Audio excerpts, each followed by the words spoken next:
Bienvenidos a Cicatrices Criminales, el canal donde exploramos los casos más oscuros y perturbadores de la historia criminal. Soy Isabela, y hoy les traigo una historia que los dejará sin aliento. Si este contenido les gusta, no olviden suscribirse y activar la campanita para no perderse ningún caso. Ahí arriba pueden ver más videos similares, y abajo están mis redes sociales para que me sigan en todas las plataformas. Y ahora sí, prepárense para conocer a Lydia Sherman, la envenenadora de Camden, la mujer que eliminó a 3 maridos, 8 de sus propios hijos y 2 hijastros usando arsénico, mientras toda la sociedad la veía como la madre y esposa perfecta.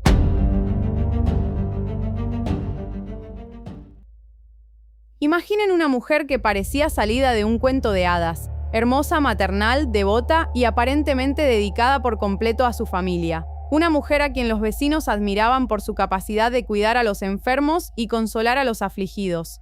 Pero detrás de esa fachada perfecta se escondía la responsable de crímenes más prolífica del siglo XIX americano. Una mujer que convirtió el arsénico en su arma favorita y a su propia familia en sus víctimas. La esposa perfecta.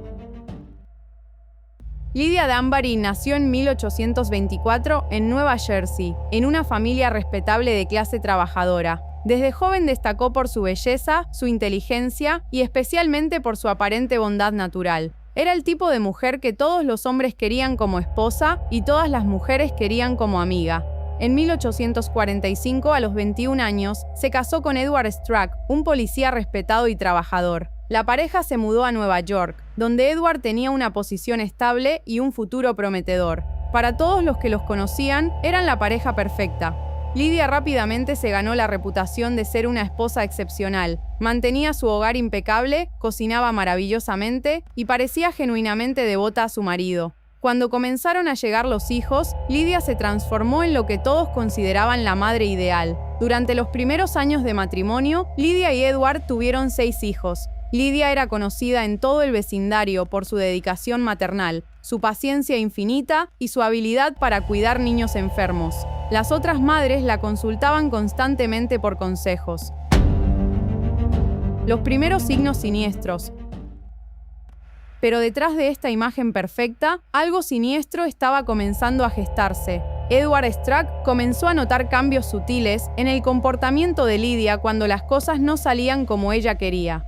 Si uno de los niños lloraba demasiado, Lydia se ponía extrañamente tensa. Si Edward llegaba tarde del trabajo, ella mostraba una frialdad que duraba días. Y cuando los problemas económicos comenzaron a presionar a la familia, Lydia comenzó a hablar sobre lo fácil que sería la vida si no tuvieran tantas responsabilidades. En 1863, la familia enfrentó una crisis económica severa. Edward había perdido su trabajo como policía debido a recortes presupuestarios y conseguir otro empleo estable parecía imposible. Con 6 hijos que alimentar y sin ingresos fijos, Lydia comenzó a ver a su familia como una carga en lugar de una bendición. Fue entonces cuando comenzó a experimentar con algo que había aprendido casualmente, el arsénico. En esa época, el arsénico era fácilmente disponible como veneno para ratas y podía comprarse en cualquier farmacia sin receta médica. Lydia había comenzado a usarlo para controlar las plagas en su hogar, pero pronto descubrió algo inquietante. En pequeñas dosis, el arsénico causaba síntomas similares a enfermedades comunes: náuseas, vómitos, diarrea, debilidad, todos síntomas que podían confundirse fácilmente con gastroenteritis, influenza o simplemente mala salud. Para una mujer inteligente como Lydia, esto representaba una oportunidad. Comenzó a experimentar primero con pequeñas dosis en la comida familiar, observando cómo diferentes cantidades afectaban a diferentes miembros de la familia. Se convirtió en una estudiosa meticulosa del envenenamiento, aprendiendo exactamente cuánto necesitaba para causar enfermedad y cuánto para causar el fallecimiento. La primera víctima, su esposo. En mayo de 1864, Edward Strack comenzó a sentirse inexplicablemente enfermo. Desarrolló síntomas gastrointestinales severos que parecían empeorar día tras día. Lydia se mostró como la esposa perfecta, cuidándolo día y noche, preparándole sopas especiales y tés medicinales. Pero cada medicina que Lydia le preparaba contenía pequeñas dosis de arsénico que mantenían a Edward en un estado de enfermedad constante. Durante semanas, Edward agonizó lentamente mientras Lydia documentaba meticulosamente su deterioro. Cuando Edward finalmente falleció el 15 de mayo de 1864, todos en el vecindario elogiaron a Lydia por su dedicación como esposa. Había cuidado a su marido hasta el final, aparentemente sacrificando su propia salud para estar a su lado. El médico local certificó el fallecimiento como gastroenteritis severa sin realizar una autopsia. Nadie sospechaba que la esposa devota había sido en realidad la responsable. La viuda perfecta. El fallecimiento de Edward dejó a Lydia en una situación financiera desesperada.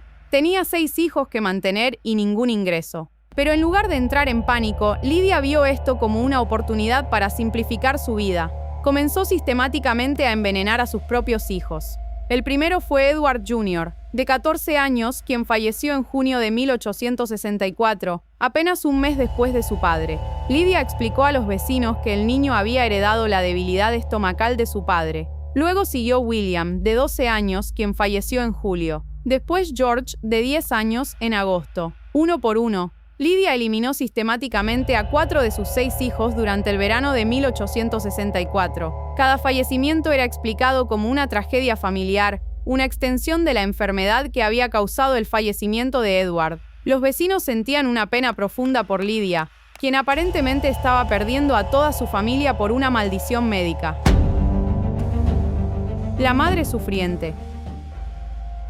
Pero lo más escalofriante del comportamiento de Lydia era su actuación. En cada funeral era la imagen perfecta del dolor maternal. Lloraba en los momentos correctos, se desmayaba dramáticamente y aceptaba las condolencias con la dignidad de una verdadera víctima. Entre crímenes, Lydia se las arreglaba para aparecer como una madre heroica que luchaba contra el destino. Trabajaba como costurera para mantener a sus hijos sobrevivientes. Asistía religiosamente a la iglesia y ayudaba a otras familias en crisis. Veían en Lydia Sherman un ejemplo de fortaleza femenina, una mujer que enfrentaba tragedias inimaginables con gracia y determinación.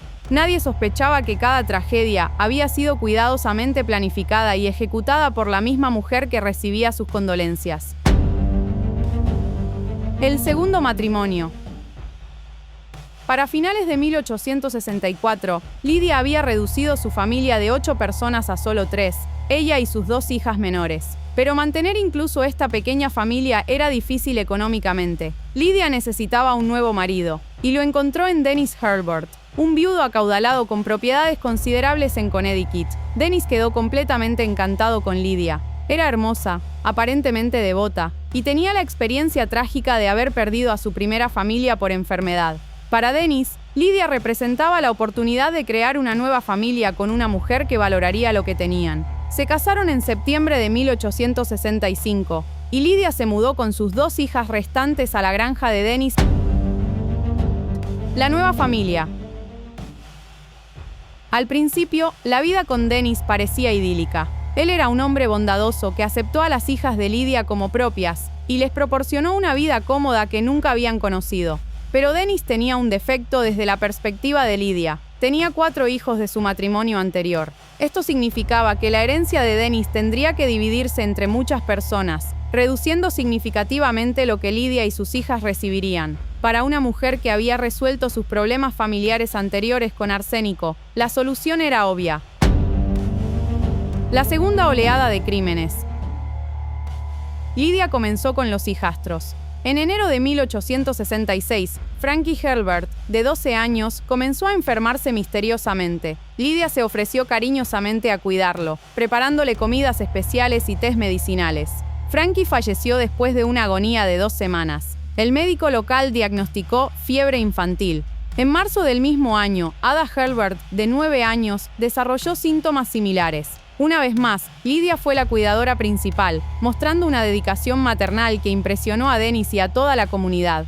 Ada falleció después de 3 semanas de sufrimiento. Dennis estaba devastado por la pérdida de 2 de sus hijos, pero se sentía agradecido de tener a Lydia, quien había hecho todo lo posible por salvarlos. Su dedicación como madrastra era extraordinaria. El patrón se establece. Durante los siguientes 2 años, Lydia sistemáticamente envenenó y eliminó a los 2 hijastros restantes. Cada fallecimiento seguía el mismo patrón: enfermedad misteriosa, cuidados devotos de Lydia y fallecimiento después de semanas de agonía. Para 1868, solo quedaban Dennis, Lydia y las 2 hijas de Lydia del primer matrimonio.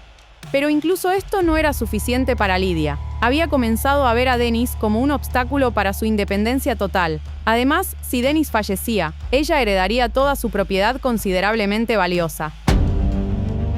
El fallecimiento del segundo marido. En septiembre de 1870, Dennis Holbrook comenzó a experimentar los mismos síntomas que habían causado el fallecimiento de su primera familia y a todos sus hijos: náuseas severas, vómitos y debilidad progresiva. Lydia, una vez más, se transformó en la esposa perfecta, cuidándolo día y noche. Preparaba todas sus comidas personalmente, asegurándose de que nadie más pudiera contaminar su cuidado. Dennis agonizó durante 6 semanas antes de fallecer en octubre. El médico certificó el fallecimiento como gastroenteritis crónica, la misma condición que aparentemente había plagado a la familia. Una vez más, toda la comunidad elogió a Lydia por su dedicación como esposa. Había perdido a 2 maridos y múltiples hijos, pero seguía mostrando una fortaleza y gracia extraordinarias. La viuda rica. Con el fallecimiento de Dennis, Lydia heredó una fortuna considerable, tierras, dinero y propiedades que la convertían en una de las mujeres más ricas del condado.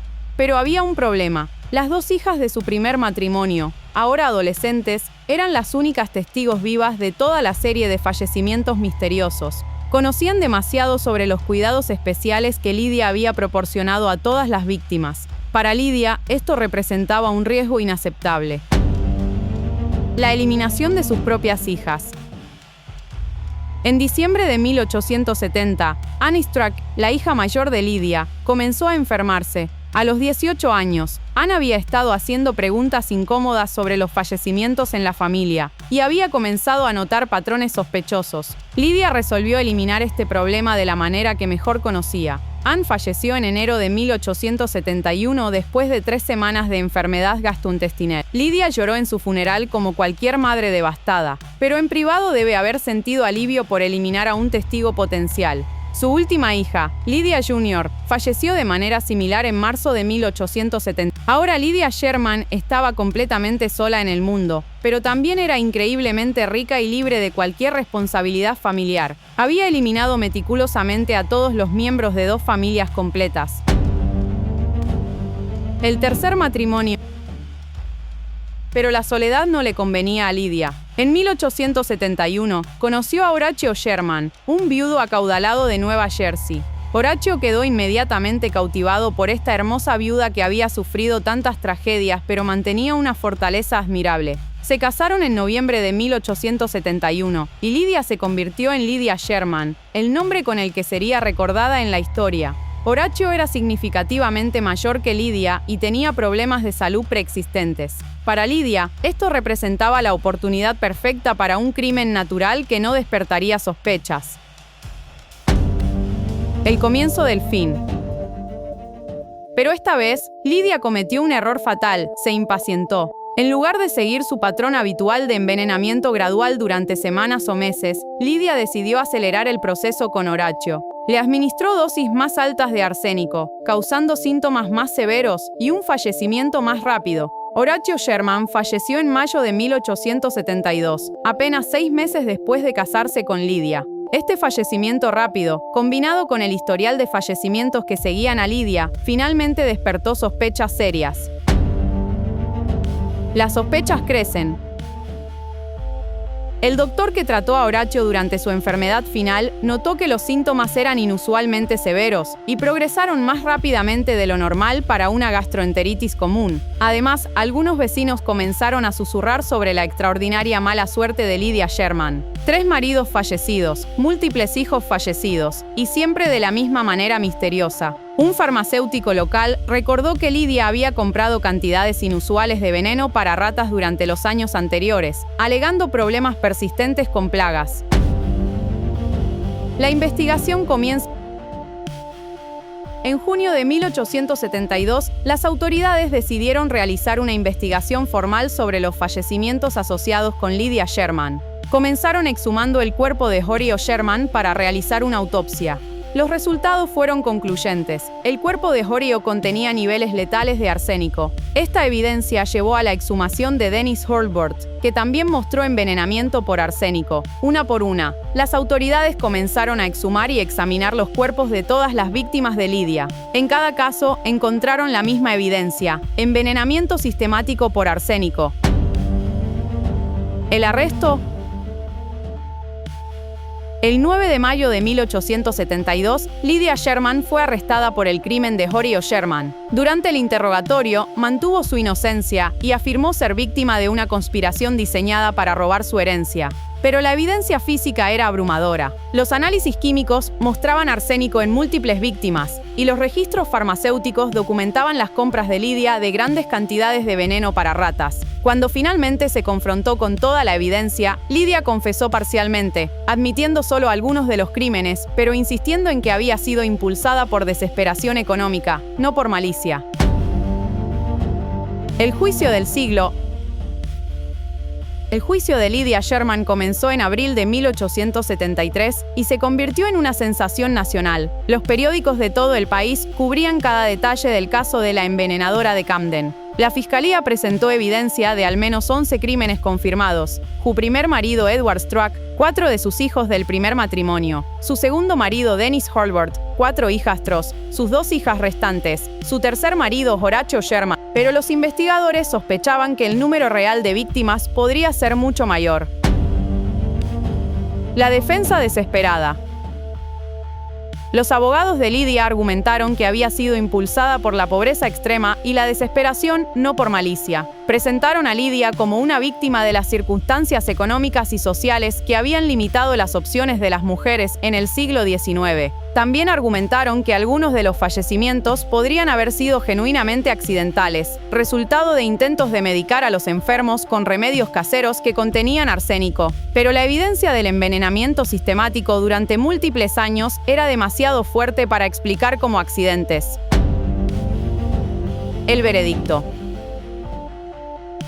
El 17 de abril de 1873, Lydia Sherman fue declarada culpable de homicidio en segundo grado por el fallecimiento de Horatio Sherman. Fue sentenciada a prisión perpetua. Aunque solo fue condenada formalmente por un crimen, las autoridades y el público entendían que había sido responsable de una serie de crímenes que la convertían en una de las responsables de crímenes seriales más prolíficas de la historia americana.